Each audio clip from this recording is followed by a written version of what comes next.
ভাই ভাই বলে চিৎকার করে বলছে। আরে এ তো দেখছি জিন্দা মানুষ। কি রে বাপু, কেন তুমি এই বনমাঝে কেমন করে এলে? এই বনমাঝে মানুষ তো দূরের কথা, একটা বনের বাঘ পক্ষী বাঘও আসে না রে বাপ। কিন্তু তুই কেমন করে এলি রে? আচ্ছা বলতো বাপ, তোর পরিচয়টা কি? ঘরে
আচ্ছা বাবা,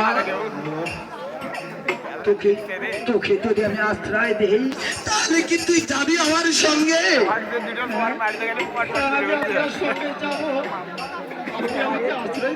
বাবা, আমি তোকে আশ্রয় দেব, কিন্তু তোর পরিচয় যে তোকে গোপন রাখতে হবে।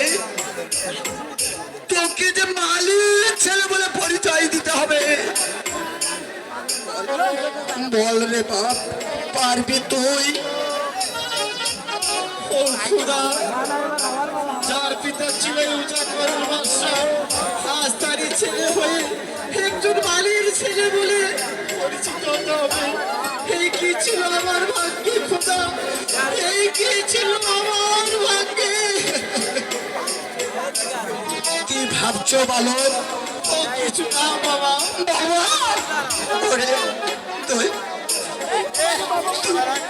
তুই আমাকে বাবা বলে ডাকলি। আজ কতটা দিন আমি ফুল বাগানে ফুল তুলে আমাকে ওই খোদা তালাও একটি সন্তান দেয়নি। এই বাবা ডাক্তার দুজনার জন্য আমার মনে জানা কার করে। আজকে তুই ডাকলি আমাকে বাবা বলে। আয় রে বাপ, আমার মুখে আমার মুখে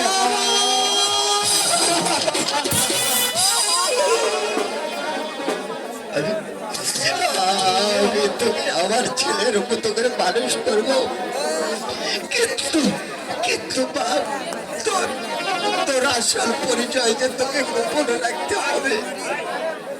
আমি তাই করবো বাবা, আমি তাই করবো। চল বাবা,